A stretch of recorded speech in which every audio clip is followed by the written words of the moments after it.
Era uma vez um leão que se apaixonou por uma moça. Isso, é claro, foi no tempo em que os animais e os seres humanos conversavam, faz muito tempo. Mas acontece que ele se apaixonou tanto por essa mulher que ele achou por bem pedir a sua mão em casamento para o seu pai. A moça era filha de um lenhador, de um camponês, de um homem simples, que não tinha coragem de recusar um pedido do rei dos animais, mas que ficou muito preocupado, achando que a sua pobre filha, uma donzela frágil e indefesa, ia sofrer muito com a brutalidade e o poder daquele grande leão. Por isso, sem ousar recusar o pedido do leão, o pai virou para ele e disse: Eu tenho muito gosto em conceder a mão de minha filha ao senhor, mas veja bem como ela é frágil, como ela é indefesa, como ela é fofucha. Você não acha, leão, que ela vai sofrer nas suas garras e nos seus dentes quando você abraçá-la com todo amor na noite de núpcias? O leão foi obrigado a pensar duas vezes e ele estava tão apaixonado que ele disse: é verdade. E aí o pai propôs: E se o senhor, assim, só uma ideia, tá? Não precisa aceitar, mas é só uma ideia que eu tô dando. E se a gente limasse os seus dentes e as suas unhas? O leão estava tão apaixonado pela donzela que ele concordou. Mas quando ele se dirigiu à casa da mulher, esperando consumar o casamento, o pai da moça jogou os cachorros em cima dele e, ao som de suas gargalhadas, o pobre leão, sem dentes e sem garras, foi obrigado a ir embora. Moral da história: se esse leão tivesse sido um homem de verdade, tivesse ficado firme nos seus propósitos, tomando seu Campari e não aceitando ofertas de tomar cerveja com mulher nenhuma, nada disso teria acontecido. Ele continuaria sendo um homem alfa, um red pill que não baixa a cabeça, os dentes e as garras para ninguém. E não, é claro que a moral da história não é essa. E quem interpreta assim tem probleminhas que precisam ser analisados no psicólogo durante alguns anos de terapia. E é essa a grande lição que ele, José de Alencar, o famigerado autor romântico de tantas obras que viraram novelas, e também o autor romântico mais famoso da história do Brasil, e também o desgraçado que atuou na política durante décadas defendendo a manutenção da escravidão, essa figura polêmica, mas sem dúvida nenhuma importante na nossa literatura, foi isso que esse homem procurou nos ensinar no livro que nós comentaremos hoje, um clássico do século XIX da literatura brasileira chamado A Pata da Gazela, e que é inspirado nessa pequena fabulazinha que vocês escutaram agora, e que subverte completamente essa moral esquisita que tantas pessoas insistem há séculos de extrair dessa história. E para quem não reconheceu, essa história que eu contei no comecinho do vídeo é a fábula do leão amoroso, que foi contada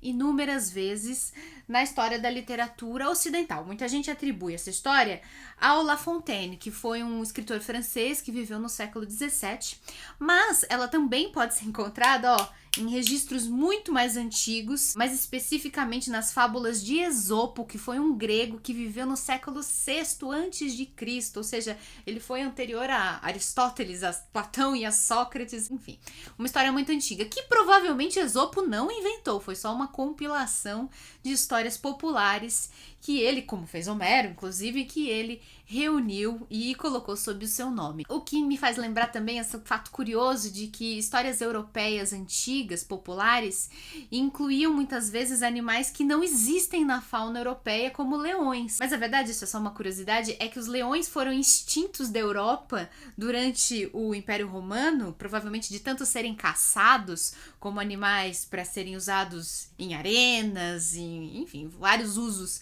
cretinos que se deram aos leões. De tanto serem caçados, eles acabaram extintos, mas há registros de que havia leões em países como a atual Grécia, como a Itália, até mesmo a Inglaterra. E é por isso que eles aparecem nessas histórias populares que têm origens lá na pré-história humana. E existem inúmeras versões dessa história do leão amoroso. Às vezes a moça é filha de um camponês, às vezes de um lenhador, às vezes de um nobre, às vezes de um coveiro, varia muito. Às vezes o leão no final é assassinado pelos cães, às vezes o leão só foge, às vezes não existem cães, mas vezes a própria moça dá risada da cara dele e ele se sente humilhado porque ele perdeu as suas garras e os seus dentes, que representam a sua virilidade, mas o teor geral da história é sempre mais ou menos o mesmo. E existem inúmeras possibilidades de interpretação. Alguns estrategistas militares nos séculos posteriores usaram essa história como uma fonte de um ensinamento importante, a de que você não deve aceitar os conselhos dos seus inimigos. No caso, o pai da moça seria o inimigo do leão e ele, ao aceitar o conselho dele, se deu muito mal. Alguns dizem que nós não nos devemos levar pela paixão, pelos sentimentos. Outros dizem que a moral da história é que o amor consegue domar até as criaturas mais ferozes. E o La Fontaine, eu tenho aqui uma tradução feita por um autor português do século XVIII das Fábulas de La Fontaine, e aí eu pude pegar o texto que o La Fontaine escreveu. Segundo ele, a moral dessa história é: quando o amor agarra, bem podemos dizer adeus prudência. Em outras palavras, né? Aqui está escrito em português do século XVIII, mas em outras palavras, o amor nos faz cometer desatinos, nos faz ser imprudentes. Quando nos apaixonamos, nós fazemos besteiras. Essa parece ser a lição que La Fontaine tirou dessa história muito antiga. E isso não necessariamente, eu fico me perguntando, é algo ruim. La Fontaine era um homem de bastante sensibilidade e que usava essas histórias protagonizadas por animais como subterfúgios para falar de pessoas muito reais que conviviam com ele na corte francesa. Eu acho improvável que ele condene assim tão veementemente o leão por ter feito uma bobagem em nome do amor. Eu acho que ele tá só lamentando o triste fim de alguns apaixonados, né, que às vezes se arriscam em nome do amor e acabam se dando mal. Mas se bem que é se dar mal mesmo, viver uma grande história de amor, mesmo que infeliz, será que é desperdiçar os nossos sentimentos? Ou será que não é viver mais intensamente? Eu tenho minhas dúvidas se La Fontaine é tão condenador assim da postura do leão. Mas, seja como for, essa história que foi contada e recontada e reinterpretada inúmeras vezes serviu de base para que José de Alencar escrevesse mais um dos seus folhetins urbanos e românticos durante o século XIX. A Pata da Gazela foi publicada exatamente em 1870 no formato folhetim, e talvez você tenha tido a experiência de escutar a íntegra desse romance que eu narrei e disponibilizei aqui no meu canal no YouTube. Além de disponibilizar aqui, também está nas plataformas de podcast, e eu sei que esse é um tipo de conteúdo que não é para todo mundo, porque nem todo mundo tem interesse de ouvir uma história inteira, ainda mais do século XIX, mas quem ouviu eu tenho certeza que gostou, achou fascinante esse retorno ao passado e as próprias peripécias dos personagens. Personagens esses que vão recriar no Rio de Janeiro do século XIX um pouquinho dos elementos da fábula do leão amoroso. O José de Alencar vai trazer elementos a mais, porque essa simples fábula de não mais do que 20 linhas não é suficiente para compor um romance, então ele vai trazer outros elementos, outros personagens, o famoso ingrediente do triângulo amoroso, que é sempre muito rico nas narrativas folhetinescas, românticas, novelescas, mas ele vai, de maneira geral, trazer o seu personagem do leão encarnado na figura de um homem que é o rei da moda. Ele é o rei da sociedade, ele não chega a ser o rei da selva, mas ele é o rei da alta sociedade carioca em 1870. Ele é o homem mais elegante da corte, o homem que conquista todas as menininhas, o grande sedutor e que é o tempo todo referido por todo mundo ali em volta como o leão do Rio de Janeiro. Ele é o rei daquela sociedade. O nome desse homem é Horácio. Vai ter um elementinho a mais, um animal a mais que José de Alencar vai introduzir nessa história, que é a gazela. Um animal que na natureza, nas savanas africanas, é uma presa do leão, né? Um cervídeo bem bonito, elegante, que a gente costuma inclusive associar com a figura feminina. E ela vai ser vivida pela personagem de Amélia, uma moça por quem Horácio vai se apaixonar. Acontece que Horácio não será o único que se apaixonará por Amélia. Leopoldo vai surgir também, ele vai ser o terceiro vértice desse triângulo amoroso. Ele não vai ser um leão, ele não vai ser um red pill, ele é um rapaz tímido, introspectivo, que é muito sonhador, que não se impõe com agressividade, que fica na dele, fantasiando, fazendo poesia, sonhando, idealizando o amor perfeito. Eu, honestamente, Isabela, não gostaria de ser cortejada por nenhum desses dois tipos de cara. Nem o leão conquistador, nem o cara que fica só idealizando um amor perfeito e não tá muito interessado em quem eu realmente sou. Mas enfim, dentro das referências dos paradigmas do amor romântico que eram explorados por José de Alencar em sua literatura, existia obviamente um contraste entre bem e mal entre esses dois tipos de sentimento. Leopoldo, o rapaz tímido e sonhador, valorizava aquilo que não consegue se ver nos olhos, o amor que é espiritual, platônico, ele enxerga a alma da criatura amada, enquanto Horácio, o leão, o rei da selva, só quer fazer mais uma conquista, só quer abocanhar mais uma presa. Ele vê as mulheres como comida que ele precisa a deglutir rapidamente. Existe um elemento absolutamente pitoresco nessa história. Podia ser só mais um triângulo amoroso, mas o José de Alencar acrescenta um ingredientezinho muito, muito, muito peculiar, que é a questão dos pés de Amélia. A história se chama A Pata da Gazela por um motivo, porque a Amélia não tem pés, digamos, normais. Há motivos para acreditar que a Amélia tem uma deficiência nos pés.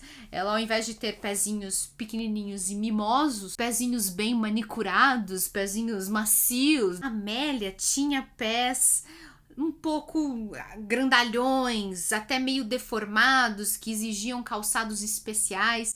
E tanto Horácio quanto Leopoldo vislumbram sem querer os pés de Amélia conforme ela vai andando pelas ruas do Rio de Janeiro com o farfalhar de suas saias e suas anáguas. Há também um quarto elemento na história, uma moça, uma amiga de Amélia chamada Laura, que ao que tudo indica é ela sim, dona de pezinhos mimosinhos e bonitinhos que vão contrastar com os pés feiosos de Amélia. Então esse elemento eu acho bastante pitoresco, eu nunca tinha visto esse tipo de discussão numa história do século XIX. Isso acrescenta uma certa dose de humorismo a uma narrativa que, de maneira geral, ela respeita todas as convenções do gênero romântico. Ela traz aventuras individuais de personagens que têm sentimentos extremados, mas também se aproveita dos sofrimentos desse personagem para fazer um comentário social, porque José de Alencar é esse tipo de narrador. Ele não perde a oportunidade de criticar, debochar, espizinhar os seus pares.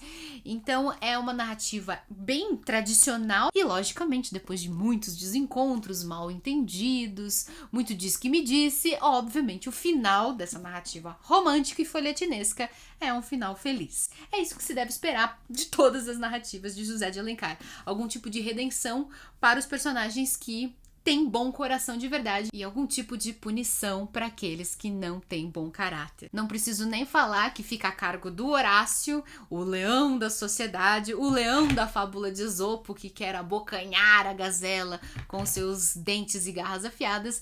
É a ele, obviamente, que vai caber o papel desse homem maldito que vai querer abocanhar a moça como se fosse um pedaço de carne. Existe uma referência óbvia à narrativa do La Fontaine na história. O Horácio é o leão que vai ter as suas garras e dentes limados, só que ele não vai ser uma vítima por causa disso. José de Alencar não concordaria com a tese que permanece até hoje, que é defendida por coaches e podcasters aí. Ele não concordaria com a ideia de que os homens devem se manter alfas, dominadores, que não devem se subjugar nunca, que não devem demonstrar fraquezas, sentimentos e não devem reconhecer as sensibilidades e os desejos de uma mulher. Sem dúvida nenhuma, José de Alencar, esse sujeito conservador do século XIX, ficaria indignado com certos sujeitos que bebem Campari hoje em dia e que dão péssimos conselhos sentimentais, que estão formando uma geração de homens tóxicos e homens claramente muito inseguros. Então é por isso que você deve ler A Pata da Gazela, de José de Alencar. Eu tô lendo nessa edição aqui, que é uma coleção, né? Traz vários romances do Alencar num mesmo volume, só aqui tem A Pata da Gazela, Lucila, Diva e Senhora, que são os 4 romances urbanos mais famosos, né? Mas você encontra facilmente esse texto de graça na internet, legalmente, porque o texto está em domínio público, e você também pode ouvir integralmente este romance, não só a narração, mas também os meus comentários. Então eu vou deixar tudo aqui embaixo na descrição. O link para ouvir o podcast, o link para comprar o livro, se você quiser uma edição bonita como a minha, o link para ler gratuitamente, tá tudo aqui embaixo. O importante é conhecer mais uma obra clássica da literatura brasileira. Um beijo grande, gente. A gente se vê no próximo vídeo. Até mais!